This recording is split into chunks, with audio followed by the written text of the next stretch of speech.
students, I am Sandhani teacher. Today I am going to teach you Unit 8 Changes in Matter.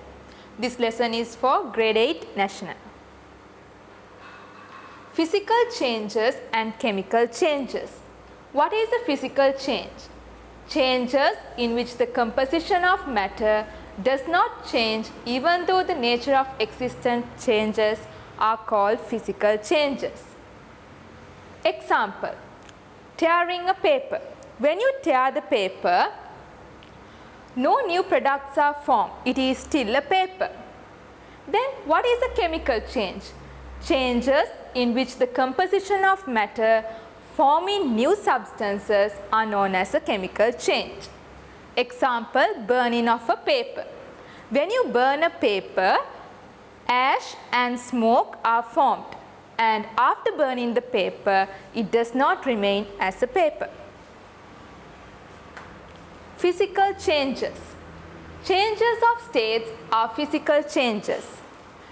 When a change in state occurs, no new substances are formed, so we can take it under physical changes. Here you can see some changes in states. When gas converts into liquid, we call it condensation, and when liquid converts to gas, we call it vaporization, and when solid converts to liquid, we call it fusion, and when liquid converts to solid, we call it freezing, and when solid converts to gas, we call it sublimation, and when we convert gas to solid, we call it deposition. So these are the changes in state which come under physical changes. Chemical changes. I have 3 activities for you to explain chemical changes. Activity 1. For activity 1, we need copper sulfate, we need an iron nail, we need a beaker, and we need water. First, we are going to mix copper sulfate and water in the beaker. After that, we are going to put an iron nail into it. Copper sulfate is a light blue color solution. When we put the iron nail into it, the solution turns reddish brown in color, and reddish brown color gets deposited on the nail. So after this reaction, we can see some changes, a color change. There is a color change here. Next, activity 2. For activity 2, we need a boiling tube, we need copper sulfate solution, and we need sodium hydroxide solution. Here we are going to mix the copper sulfate and the sodium hydroxide. When we mix copper sulfate and sodium hydroxide, you can see in this picture a light blue solid is formed. We call this light blue solid a precipitation. Forming of a precipitation is also an evidence to show that a chemical change has occurred. Activity 3. For activity 3, we need dilute hydrochloric acid, we need some zinc granules, and we need a boiling tube. We have to put dilute hydrochloric acid to the boiling tube, and we have to put zinc granules into it. When the hydrochloric acid and the zinc granules react with each other, a gas is produced. The gas is hydrogen gas. How can we test hydrogen gas? When you take a glowing splinter near the hydrogen gas, it will go out with a pop sound. So, evidences of a chemical reaction. As we saw before, evolution of gases, change in color, change in temperature, formation of precipitates, production of sound and light, production of odor are evidences of a chemical reaction. Law of conservation of mass. During a chemical reaction, the total mass does not change, which means the mass of the reactants is equal to the mass of the products. Combustion. What is combustion? Combustion is the reaction of a combustible substance with a gas which acts as a supporter of combustion. So first of all, we should know what are the combustible substances and what are the non-combustible substances. Here are some examples of combustible substances: camphor, wax, sulfur, paper, petrol, and kerosene. Non-combustible substances. What are non-combustible substances? Asbestos, glass, sand and rock. Fire triangle. Have you seen this before? For something to burn or for something to combust, we need three essential factors.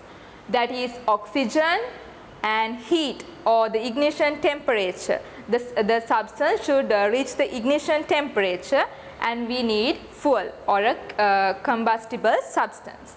So, suddenly if a fire takes place, if we want to put down the fire, what we have to do is we have to avoid oxygen, heat and fuel. Then we can put off the fire easily.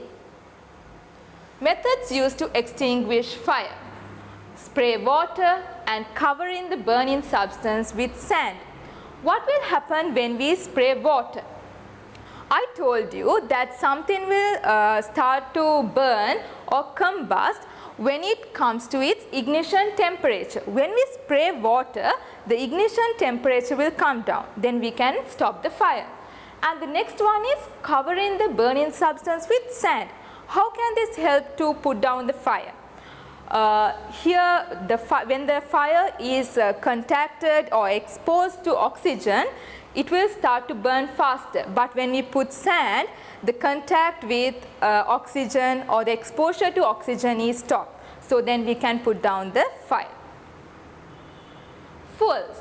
Fuels are substances used to generate heat, energy and light energy by combustion. There are solid fuels, liquid fuels and gaseous fuels. Solid fuels are firewood, coconut husk, coconut shell and wax. Liquid fuels. What are liquid fuels? Kerosene, petrol, diesel and coconut oil. Gaseous fuels. Liquid petroleum gas, that is LP gas, then coal gas and methane gas are examples of gaseous fuels. Complete and incomplete combustion. What is complete combustion and incomplete combustion? Complete combustion occurs when adequate oxygen gas is supplied for combustion. We studied that oxygen is essential for combustion. So, if there is adequate oxygen, complete combustion will take place. And when combustion takes place, carbon dioxide is produced and water is produced. Carbon dioxide is produced by carbon and water is produced by hydrogen. And if complete combustion takes place, more heat is produced. Next, incomplete combustion. When there is inadequate oxygen, incomplete combustion takes place. As usual, water and carbon dioxide are formed, but because here incomplete combustion is taking place, carbon monoxide and unburnt carbon particles are also produced here. So, during incomplete combustion, the quantity of heat produced is low. Thank you.